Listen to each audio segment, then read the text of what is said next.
We are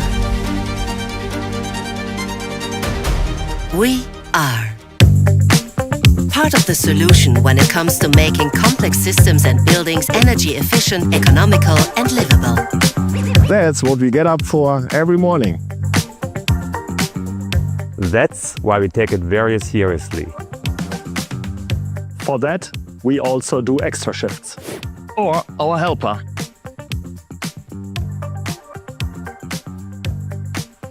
Being part of the solution means our products help make complex systems and buildings sustainable, so our planet remains livable.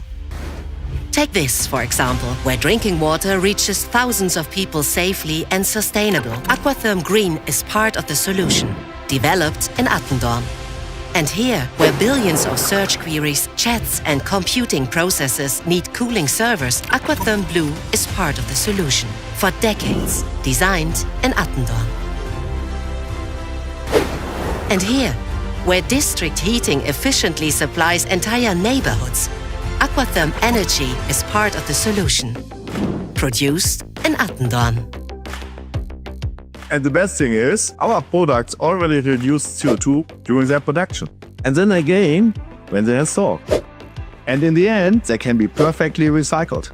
For us, being part of the solution also means taking responsibility every day, not just through our sustainable products, but also by providing secure jobs and giving back to those in need, especially where it's urgently needed. The Gerhard Rosenberg Foundation has invested almost 1.1 million in sustainable projects since its foundation in 2008. That's also what drives us every day.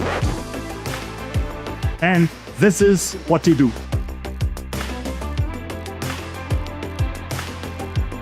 At first glance, we produce pipes made of polypropylene, but in reality, we create solutions for the most complex challenges under the most diverse conditions, always in direct dialogue with our customers and partners in more than 70 countries.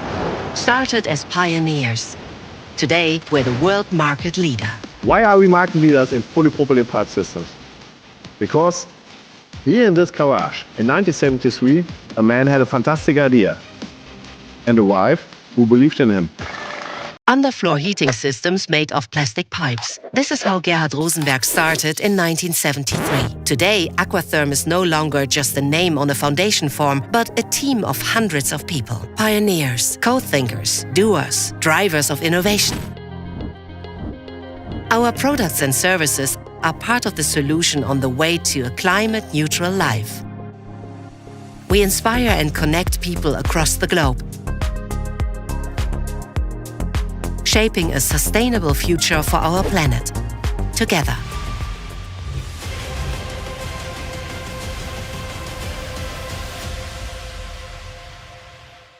Aquatherm. We are part of the solution. Are you? Pues seguimos con la tercera ponencia del día, Aquatherm. Hemos aprendido ya a pronunciarlo bien. La combinación de la construcción industrializada y la transformación digital constituye, como bien sabéis, un paradigma disruptivo en la industria de la construcción. Vamos a abordar este asunto y para ello contamos con Antonio Bartual de Aquatherm, con Marco Antonio Marcos de TICIP y Eduardo García de Levitec. Adelante, por favor.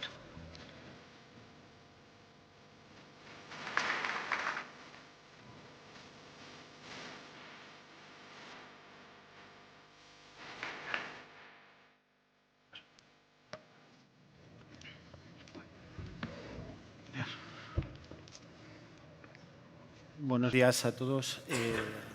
En primer lugar, quería agradecer al patrocinador de esta ponencia, Aquatherm, que me ha permitido la libertad de organizarla y planificarla.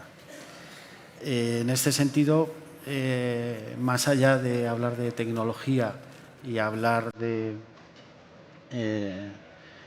metodologías, quisiera hablar de la figura del ingeniero y del papel determinante que tenemos en el presente y en el futuro, obviamente también en el pasado. Empezando por definir cuál es el objeto de esta ponencia. Hablamos de industrialización y digitalización. industrialización es construcción industrializada y digitalización, hablamos de transformación digital. Y decimos, o por lo menos yo manifiesto, que tenemos un destino marcado, que nos estamos ganando a pulso, y es convertirnos en irrelevantes.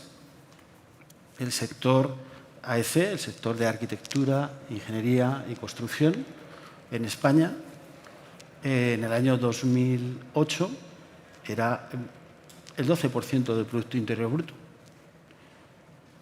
Actualmente estamos por debajo del 6%, pero seguimos trabajando y seguimos haciendo horas extras y seguimos sacando proyectos para adelante, pero nuestra contribución al Producto Interior Bruto es la mitad. Y España, a pesar de todos los pesares, hemos recuperado el Producto Interior Bruto anterior a la crisis de 2008. Entonces, ¿y cómo salimos de este embrollo? ¿Cómo salimos? Llorando, quejándonos, haciendo lobby, haciendo pactos de tristeza o aceptando los retos que tenemos. Eso es lo que caracteriza a los ingenieros, el ser ingenieros, aceptarse y pelear y resolver problemas. Y yo creo que, por lo menos en mi experiencia personal, no podemos esperar nada de nadie, nadie nos va a resolver nuestro futuro, todo lo contrario, nos van a tener ahí pisados al cuello, sacando nuestro trabajo a precios irrisorios. ¿Y cómo se resuelve este problema? Pues es muy sencillo y muy difícil. Y es el objeto de lo que vamos a hablar en esta charla. Y es con la combinación de la industrialización y la digitalización. Desde el punto de vista que la industrialización o la construcción industrializada es una parte y se dedica a una fase, que es la parte de obra, a establecer métodos y sistemas que bien mediante la prefabricación planifican y parte del proceso lo hacen en una fábrica, o bien mediante la construcción modular, que construyen todo en fábrica, un módulo y lo montan. Y se entiende bien lo que es la industrialización. Pero eso es una parte. Y la otra parte no menor es la transformación digital, la digitalización, que eso sí es un círculo completo. Abarca diseño, abarca construcción, abarca operación y viene a cambiarlo todo, o ya ha venido a cambiarlo todo. ¿Y cómo influye uno en otro y cuál es la base para hacer este abordaje?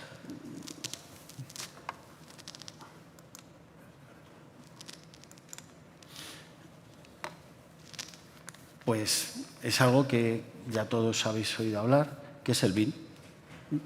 El BIM, desde un punto de vista de metodología y desde un punto de vista de tecnología, porque son ambas cosas a la vez.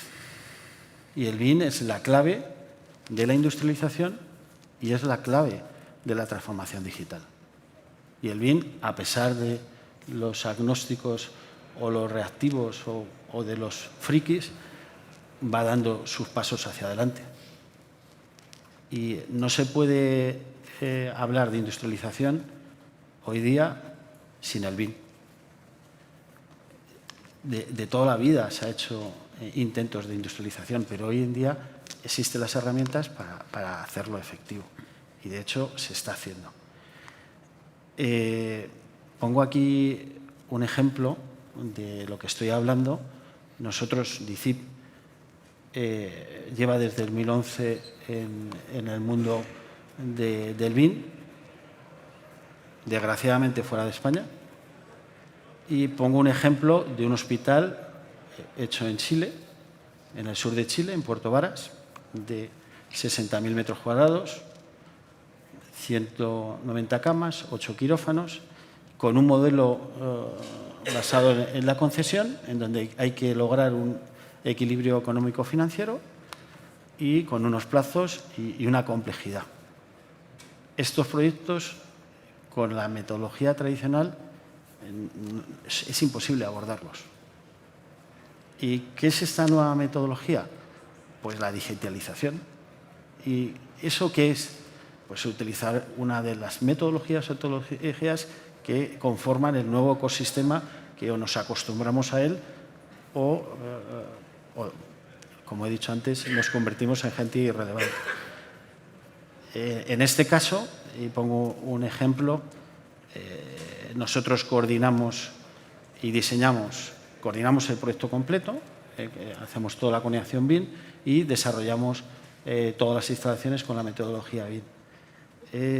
Anteriormente, en las dos anteriores ponencias, se han hablado de temas y problemas que hoy en día, con esta transformación digital, con esta digitalización, no deberían ser problemas.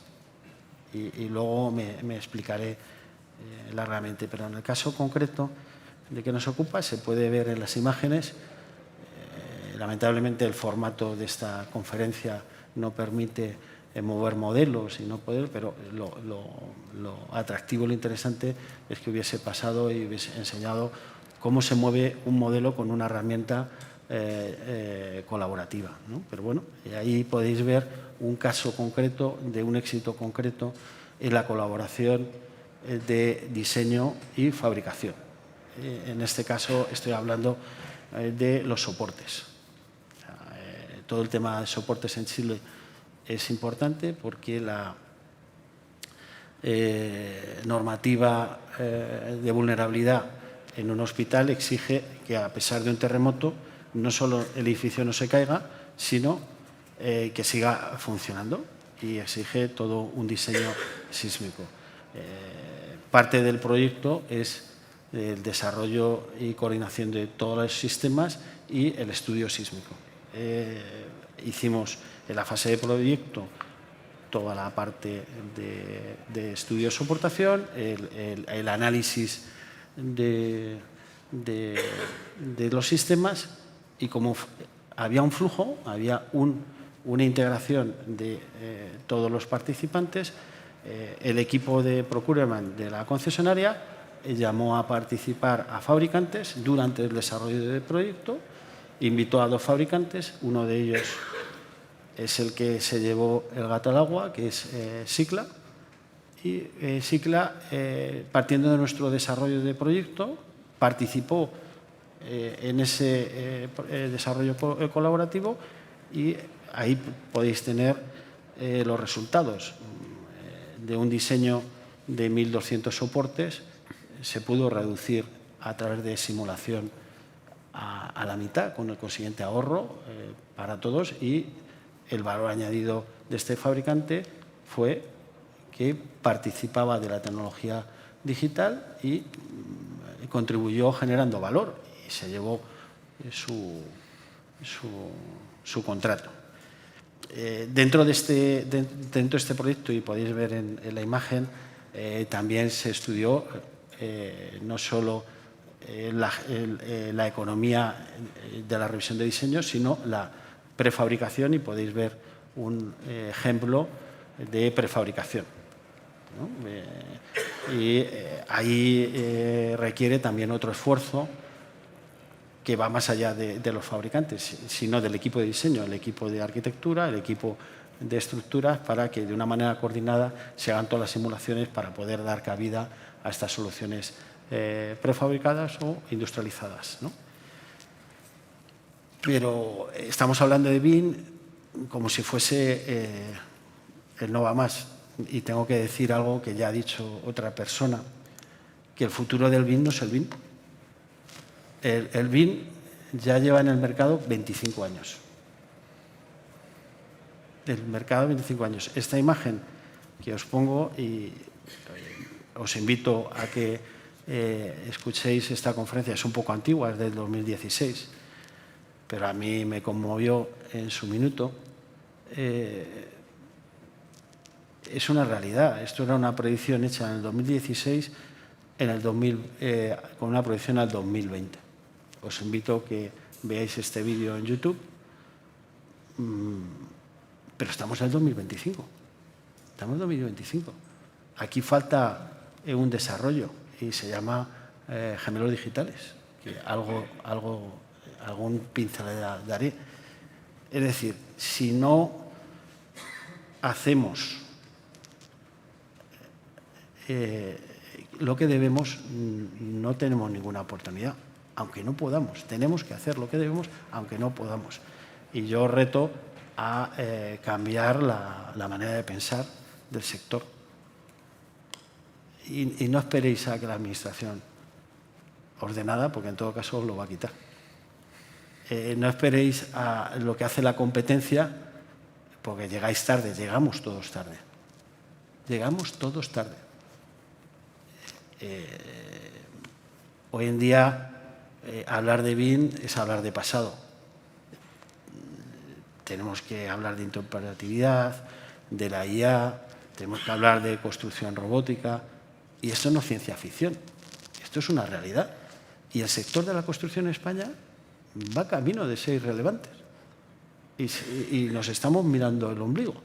¿Y quién puede liderar esta transformación? Pues desgraciadamente, o afortunadamente para nosotros, los que siempre nos metemos en marrones y salimos adelante, y eso se llaman ingenieros. Son las ingenierías. Pero tenemos también nuestros problemas. Y el principal problema, que es compartido con todo el sector, es una falta de relevo generacional brutal. Si en el sector de la construcción, lo que es en constructoras, la edad media, ¿no?, el porcentaje de menores de 30 años que están trabajando, pues no sé si es el 20 o el 30%. La edad media está por encima de los 50. Un problemón. Y además no atrae talento.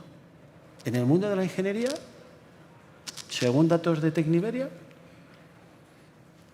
está en el 0,7 del PIB. La contribución agregada de todas las empresas de ingeniería es el 0,7. El paro nacional está en torno al 12%. En el sector de la ingeniería está en torno al 2%, no hay paro. Nos robamos unos a otros al personal. Encarecemos nuestros costes, pero nadie se acuerda de nuestros honorarios. ¿Y cómo se resuelve esto? ¿Llorando a la Administración? ¿Mendigando una mejora de honorarios? No. Yo creo que lo que tenemos que es cambiar el procedimiento para cambiar el resultado. Y vuelvo a trasladaros la idea, que es la digitalización. Y hablo desde mi experiencia. Desde mi experiencia. Mi experiencia me dice que nadie nos va a venir así. Tú eres un tío muy bajo, te subo un 20%. Tú ni de coña, te lo bajo el 20 y te cobro el doble, no te hago los modificados, te perreo. Entonces, ¿cómo se resuelve esto desde el punto de vista de la ingeniería? Pues es muy complicado. No es fácil. No es fácil. Requiere un liderazgo y una energía vital y una continuidad para llevarlo a cabo. Pero es que no hay otra solución. No hay otra solución. Y ahí os dejo el reto, pero tenemos que estar como ingenierías, como constructoras, en esto que está después del BIM.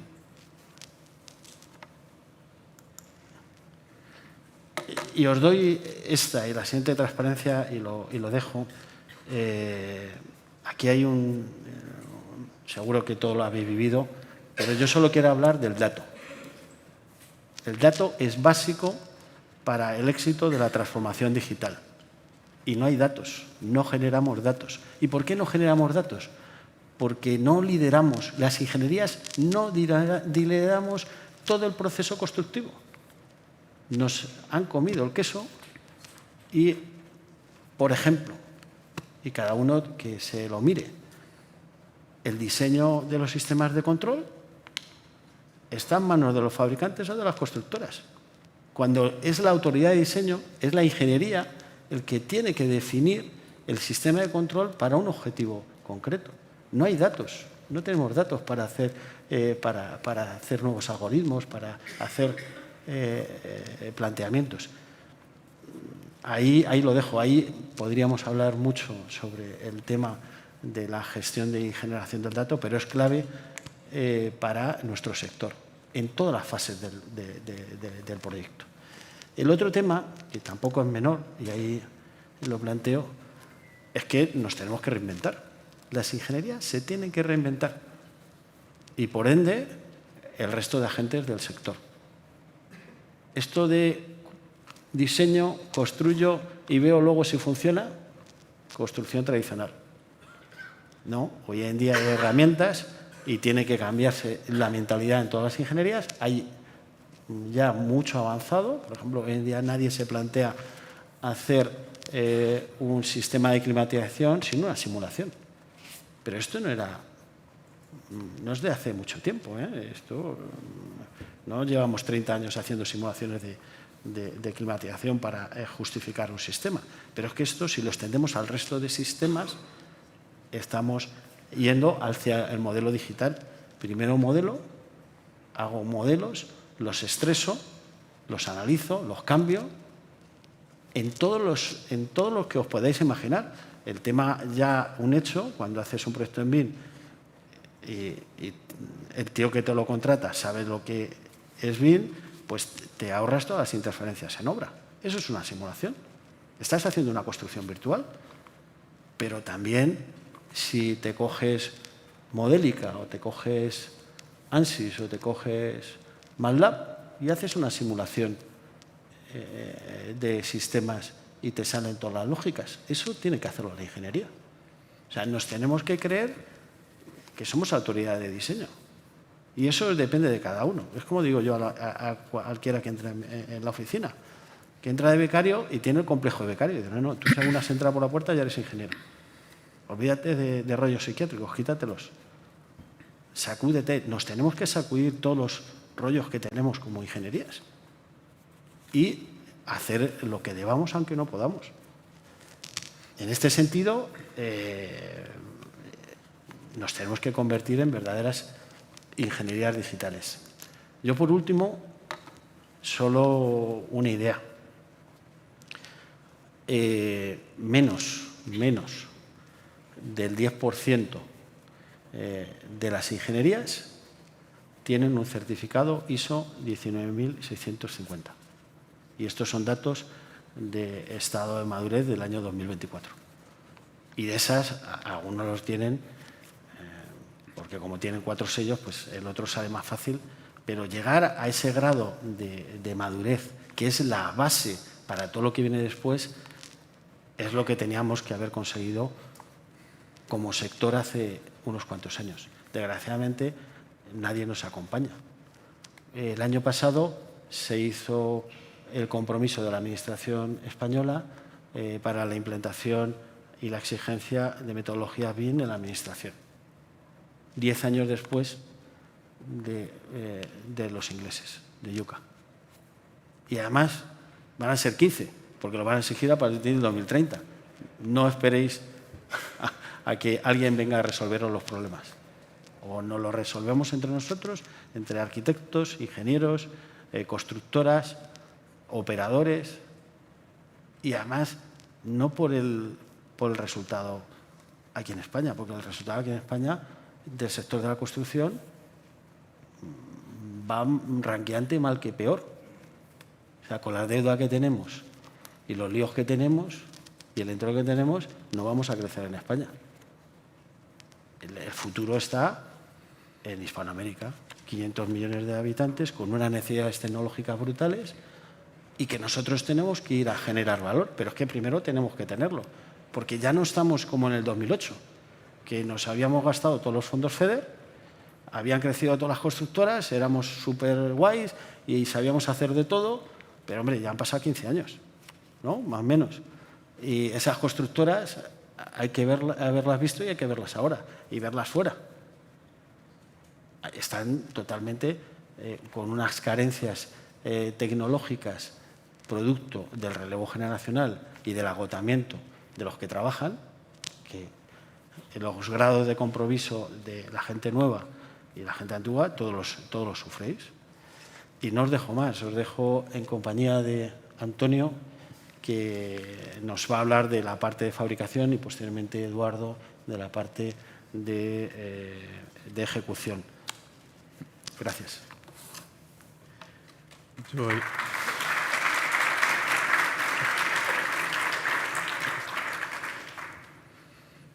Yo vengo aquí un poco para llevarle ligeramente la contraria a Marco, y es que para ayudaros un poco, no estáis totalmente solos, estamos también nosotros los fabricantes. Nosotros como fabricantes pues hemos pasado ya de trabajar simplemente en CAD, estos proyectos en 2 dimensiones, donde no sabíamos absolutamente nada de la coordinación con otras redes, a integrarnos en programas de gestión integral, que nos permiten realizar las simulaciones, como pueden ser el Tecton, el CIPE y a nivel gráfico Revit y Archicad, con nuestras propias familias. Porque todos estos programas, en la parte arquitectónica, sí que están muy bien hechos, y para el arquitecto se lo ponen, la verdad es que bastante fácil, y tenés todas las familias y muy completas. Cuando entramos en la parte MEP, en el cálculo de instalaciones, pues tienes 2 familias generales con un codo, un AT que no tienen ningún tipo de referencia ni ningún tipo de trazabilidad para vosotros, para saber cómo se ha ejecutado realmente esa instalación después, y si caben las cosas o no caben, pues no solo os damos las familias, sino que también os enseñamos a utilizarlas y colaboramos con vosotros cuando tenéis proyectos de coordinación y demás para realizar todo el trabajo fino, que muchos de vosotros, por suerte, ya lo estáis haciendo y estáis entregando proyectos con un índice de detalle altísimo, pero las familias también os permiten hacer proyectos de una manera rápida, en el que no perdáis mucho tiempo, que es el mayor de los problemas de este tipo de cambio, que la inversión de tiempo inicial es muchísimo mayor frente a un diseño tradicional. Y la idea es cambiar esto un poco, haciendo familias ágiles y que nos permitan modularizar y estandarizar redes. ¿Qué ha hecho esto? Pues que a nosotros como fabricante nos haya hecho cambiar un poco la mentalidad. Anteriormente el prefabricado era básicamente la pieza o la figura que el instalador no podía hacer en la obra. ¿Por qué? Pues porque no tenía la maquinaria especial para hacerse un codo a 20 grados, a 15 grados o lo que sea. Todo lo que no estaba en tarifa y se tenía que fabricar es lo que hacíamos nosotros. Básicamente 2 rayas con un ángulo marcado. Esto hizo que se dieran cuenta de que podían contar con el fabricante y apoyarse en el fabricante mucho más. Y pasamos ya a lo que son la fabricación de los colectores de la sala de máquinas, que tradicionalmente se hacían en acero y que cada vez se hacen más en plástico. Nosotros hacíamos lo que era el cuerpo principal y el instalador es el que se encargaba de conectar las redes que estaba montando en su instalación con este colector que le venía fabricado y suministrado. Y de nuevo, gran parte de esto se debía a que no tenían la maquinaria o el conocimiento para poder hacer este tipo de elementos. Hacer ahora instalaciones completas. ¿Qué requiere una instalación completa? Pues requiere una inversión de tiempo inicial mucho más grande. Cuando estamos hablando de una instalación de reforma, como es este caso, tenemos que modelar el sistema, tenemos que escanear la instalación para saber los huecos que tenemos disponibles, por dónde podemos pasar, por dónde no podemos pasar, dónde están los puntos de cruce con otras instalaciones, dónde tenemos un cambio de nivel, que eso en AutoCAD veíamos un puntito y no sabíamos si subíamos o bajábamos. Ahora ya tenemos que saber si subimos, si bajamos y cuánto. Y todo este escaneado es lo que nos va a facilitar a nosotros, como ingenieros, realizar todo el trazado, ajustar la instalación a la realidad. Lo que son tramos rectos, pues estamos limitados al transporte. Todo lo que quepa dentro de un contenedor se puede enviar. Si la pieza no cabe dentro de un contenedor, pues hay que partirla en varios trozos. Y cuando estamos hablando de tramos muy rectos, como es el caso de esta instalación, pues el instalador va a tener que seguir realizando mucho trabajo en la obra. Todo lo que son los tramos rectos se envían en tramos de 12 metros, como podéis ver aquí, y es el instalador el que tiene que hacer esa instalación. Todo lo que son los cuartos de máquinas, las salas de subintercambio y demás, es lo que se prefabrica, de manera que se llega, se monta y ya hemos terminado.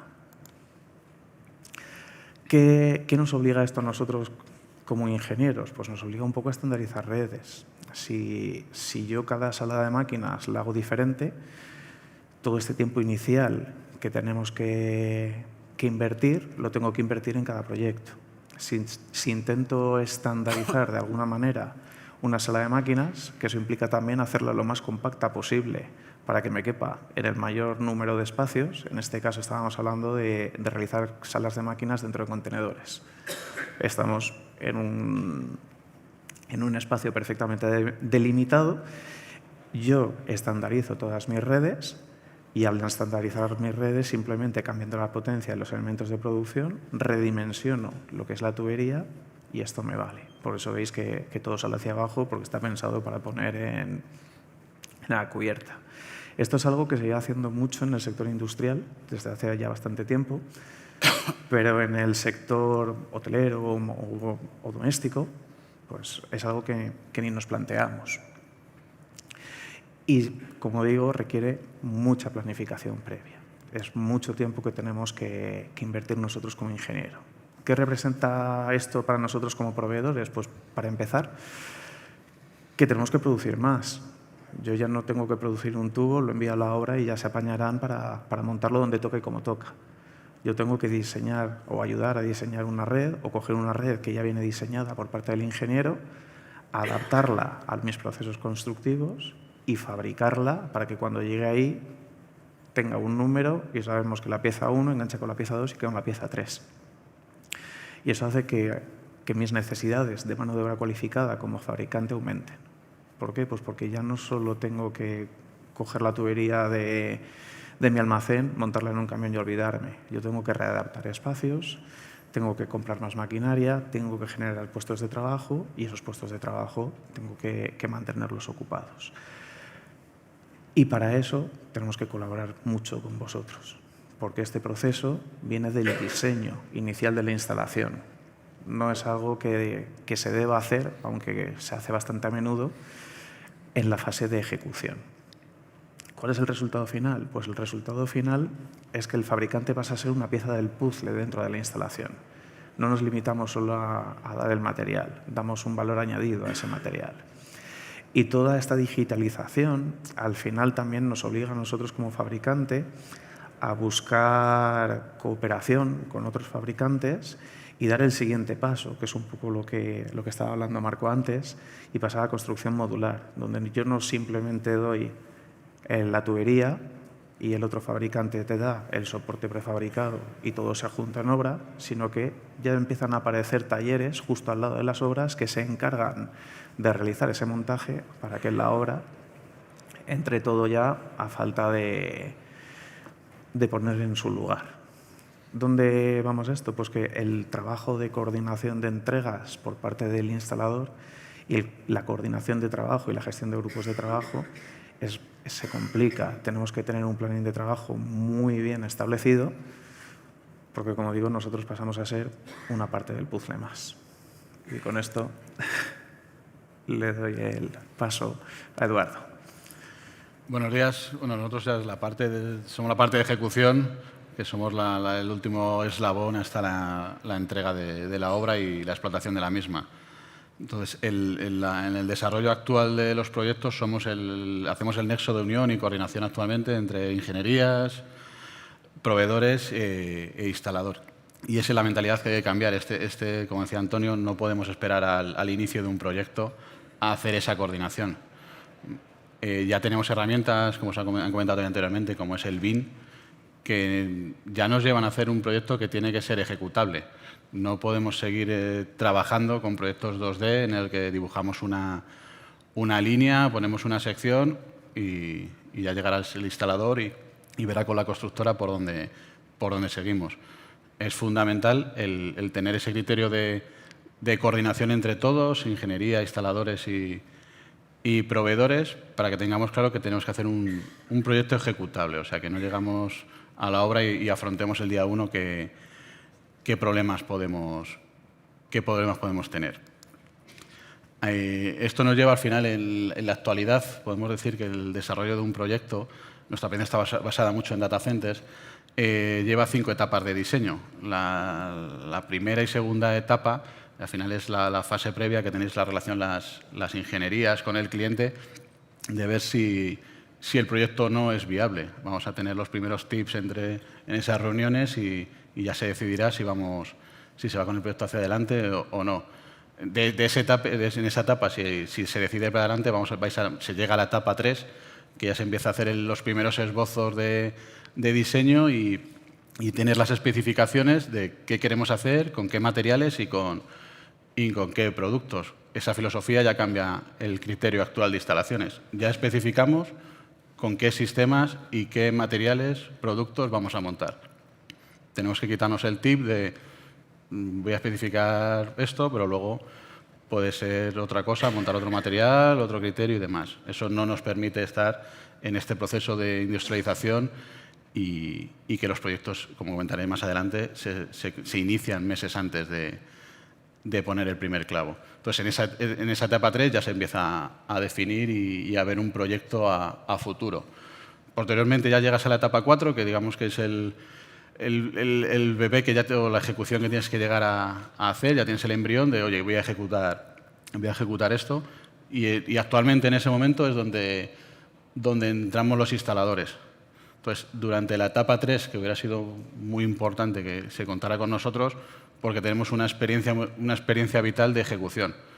O sea que muchos interlocutores que ha habido hasta ese momento en la definición del proyecto no la han tenido porque les faltan esas vivencias. Entonces, de una etapa 4 a la etapa 5, que es el ejecutivo, con lo que finalmente se va a construir el proyecto, pues se tiene que dedicar mucho tiempo. Cuando creíamos que teníamos un proyecto ya que era maravilloso y lo podemos implantar, se ve que hay muchos puntos que pueden haber sido optimizados. Y luego se junta esto, que al final llegamos a una etapa 4 o 5, se llega con varios instaladores. En el caso de Levitech tenemos la suerte de que hacemos instalaciones globales, conjuntas, mecánicas y eléctricas. Pero si no, se puede llegar a puntos en que tienes una interrelación entre instaladores de diferentes familias, con diferentes proveedores. Lo mismo, una parte de la ingeniería ha hecho una parte, otra parte de ingeniería ha desarrollado otro proyecto. Entonces, aparecen muchos interlocutores en la fase final. Cuando realmente teníamos que tener ya un producto ejecutable, aparecen nuevas discrepancias que nos obligan a retrasar este proyecto. O sea, el tiempo que hemos ganado con ese desarrollo no lo hemos conseguido optimizar. Con este desarrollo tenemos otro cambio de mentalidad, es que los proyectos no se empiezan, como comentaba antes, el primer día que llegamos a obra. La construcción tradicional con líneas, al final llegábamos a una obra, había unas reuniones, ingeniería, constructora, instaladores, y todos nos podíamos a pensar y a discernir por dónde llevamos las instalaciones. En este sistema y el futuro que lleva este tipo de instalaciones y el que nosotros confiamos y realizamos, el trabajo en la obra se empieza meses antes. O sea, el desarrollo se empieza muchos meses antes, pero la ejecución se empieza muchos meses antes.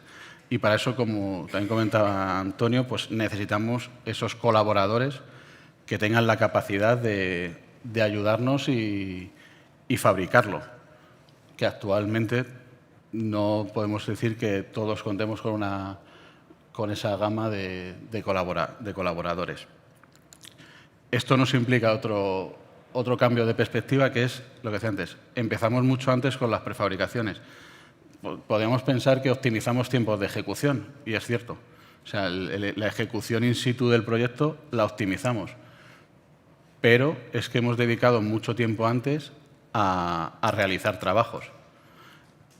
Realizar trabajos, voy a repetir, con colaboradores. Que esos colaboradores, en esta filosofía no vamos a tener un decremento de calidad. O sea, es que tenemos que tener la mentalidad de que incluso damos un margen de calidad a la instalación. Nadie mejor que el personal de Aquater va a conocer su producto, va a tener las máquinas adecuadas y va a saber qué plazos tiene de ejecución. Al final, tendremos también una optimización de tiempos, porque no es lo mismo para todos el hacer un trabajo in situ en un proyecto en obra, que lo hagan en un taller con los medios adecuados y que sea automatizado en muchos de los casos. Todo esto es el desarrollo del proyecto, digamos, es la vida útil, pero dentro de la digitalización debemos disponer de plataformas colaborativas. O sea, hasta ahora, en muchos de los casos, se presentaba una documentación previa de proyectos, se iban entregando documentaciones, pero esas documentaciones no estaban guardadas en ninguna plataforma que fuera sensible o que fuera accesible por todo el personal de un proyecto. Y cuando hablo de todos los participantes de un proyecto, va desde la ingeniería a la instaladora, constructora, el cliente que nos ha contratado ese proyecto y la explotación. Entonces, todo eso tiene que estar guardado en la famosa nube y que sea accesible con todos para tener una trazabilidad. Si a todo este trabajo que estamos haciendo y desarrollando no le damos una trazabilidad, pues igual nos encontraremos en la situación de el trabajo que hemos hecho al inicio de un desarrollo de un proyecto ejecutable no estará en ningún sitio. Entonces, de la mano tiene que ir estas plataformas, que realmente ahora mismo en el sector no hay muchos. La que muestro es una plataforma interna que, por la filosofía de trabajo, hemos decidido desarrollar porque todos los intervinientes de un proyecto tengamos la información al momento. Porque muchas veces el tiempo no nos permite leer correos, mensajes y demás. Pues cualquier momento que tengamos para recoger una información, tendríamos esa plataforma para acudir y verlo. Esto también, otro punto que nos permite, después de todo lo que he comentado, todos podemos pensar que empiezo meses antes el proyecto, tengo que invertir recursos en ese proyecto, tenemos al colaborador que nos prefabrica, que incurrimos en un sobrecoste. Y como ha comentado Marcos, ya trabajamos en un sector en el que los márgenes no nos permiten manejarnos con exquisiteces. Pero al final no es así. Si desarrollamos un buen proyecto, optimizaremos.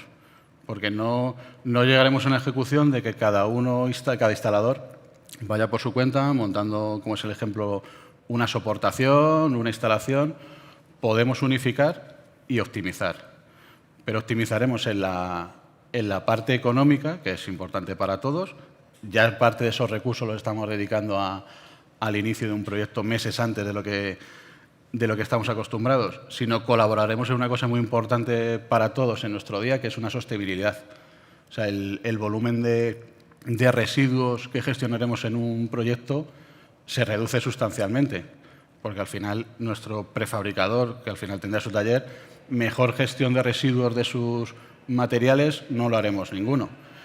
Y la optimización de todos los cortes y aprovechamiento de otros fabricadores que estén haciendo, nadie mejor que ellos lo hará. Y también como instaladores, al final cuando necesitamos 10 se pide 15.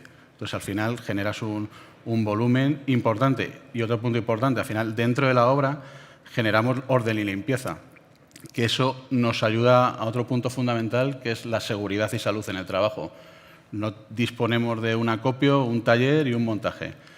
De normal, con una coordinación adecuada entre los diferentes interlocutores, el material llegará a obra y directamente puede ir a la zona instalada o será acopiado para lo antes posible que sea montado. ¿Vale? Con todo esto, el resumen que nosotros sacamos es que tenemos, o por nuestra parte ya estamos haciendo un cambio de mentalidad absoluta y de filosofía en la ejecución de los trabajos. O sea, el día 1 de trabajo en la obra no es el día que entramos, es meses antes. Para eso la colaboración de ingenierías, clientes, es fundamental. Las ingenierías y los clientes son los primeros que se deben de creer esta forma de trabajo. Todo se hará mejor y no bajaremos la calidad de ejecución, sino que creemos firmemente que la mejoraremos. Nuestra parte de instalaciones, pues eso, cambiar el chip de que los recursos tienen que estar antes y contar con proveedores que tengan la capacidad de creerse este trabajo y de que tengan la capacidad. Al final, en este momento, lo que contaba Antonio, personal cualificado, no voy a decir que sobra, realmente no nos llega. Entonces, si entre todos nos lo repartimos y colaboramos, al final lo que conseguiremos es eso, tener una instalación de calidad y un beneficio en todos los niveles para todos los intervinientes. Y muchas gracias.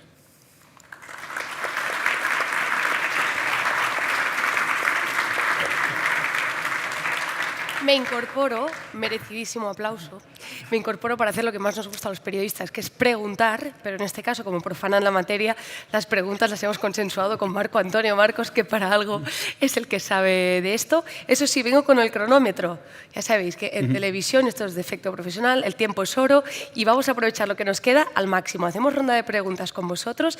Tengo 6 preguntas, por tanto las matemáticas no fallan. Os doy 1 minuto cada uno para responder, 6 preguntas, por tanto, 6 minutos y nos quedarán 3, 2 y medio para que vosotros hagáis alguna preguntita también, ¿vale? A ver, Marco Antonio, empezamos por ti mismo con la pregunta que tú mismo has preparado. ¿Hasta qué punto están preparadas las empresas de ingeniería para esta nueva realidad de la que nos has hablado? Muy sencillo. Si estuviésemos en Alemania, sería pesimista. Pero los ingenieros españoles tienen muchas capacidades y tienen grandeza. Solo hay que dejarles trabajar. Qué buena respuesta, ¿no? Un aplauso para Marco Antonio, por favor. Claro que sí, optimismo. Me gusta, y además así, cortita y al pie, claro que sí. Vale. Pregunta para Antonio, ¿por qué no se fabrican todavía más las canalizaciones que conforman un edificio? Pues por 2 razones. La primera es continuidad. Las cosas se han hecho siempre de una manera y tendemos a seguir haciéndolas de la misma manera. Y la segunda es porque el mercado en general no está preparado para pasar de ser un mero proveedor a prefabricarlo todo.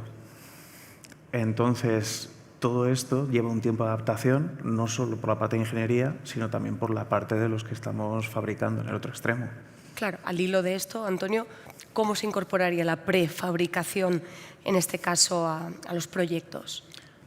Ahí la prefabricación se incorpora a los proyectos, lo que comentabas, en la fase de diseño. O sea, tienen que ser compañeros de viaje en el diseño, no como estamos trabajando ahora en la ejecución, porque al final su valor añadido y la capacidad no la estaremos aprovechando a un 100%. ¿Y cómo se combina la prefabricación con la mejora medioambiental? Al final es un poco lo que comentaba. En todos sus planes y gestión de compañías, la gestión de residuos no la van a hacer nadie mejor de sus productos porque son los máximos conocedores. Y lo que hablamos, reducimos al máximo los volúmenes en obra y los desechos, que al final es uno de los mayores problemas que se pueden considerar. Antonio, ¿también querías comentar sobre esto? No, vale, no, pues seguimos. muchísimo. Vais muy bien. Pim pam. Para Eduardo, ¿cómo ha evolucionado el diseño en la prefabricación y cómo se ha incorporado la digitalización? El diseño desde la tecnología BIM ha evolucionado mucho, nos sigue costando y seguiremos trabajando en ello para entenderlo, y es la fase fundamental para lo que comentaba, tenerlo en una plataforma digital y que en el momento final que llegue el explotador al edificio tenga un punto, un sitio donde acceder y tener toda la documentación. Incluso una cosa que comentaba Marcos, cuando llegue el sistema de gestión, que tenemos que hacer sistemas de gestión eficientes, puedan obtener esa documentación de esa plataforma. Si tenéis alguna pregunta, podéis ir levantando el brazo para que os pasen el micrófono y con Marco Antonio cerramos la última de la ronda. ¿Qué relación tienen ingeniería fabricante, fabricante-ingeniería? Hoy día es una relación complicada, basada en una mentalidad tradicional y peleona. Yo estoy harto de ir a obra a discutir de dinero y no hablar de ingeniería. Me duele tener que hablar de dinero y no hablar de ingeniería. Y tenemos en esa idea que trato de trasladar a este foro, tenemos que cambiar, pero cambiar para engrandecer el sector, porque es la única manera de que recupere rentabilidad y tenga presencia en el PIB. Porque vamos a seguir trabajando por menos dinero y otros se van a llevar a comer el queso, que son las tecnológicas. Las 7 empresas más grandes del mundo no se dedican a la construcción. Yo cuando empecé, la primera empresa del país estaba entre el Corte Inglés y Dragados. Entonces, tenemos que cambiar de mentalidad y crear equipos interdisciplinares que generen valor añadido a lo largo del proceso. Y eso, entre otras cosas, permite conseguir todos los retos medioambientales, todos los retos de eficiencia pero hay que cambiar la mentalidad. ¿Alguna pregunta que queráis trasladar por aquí?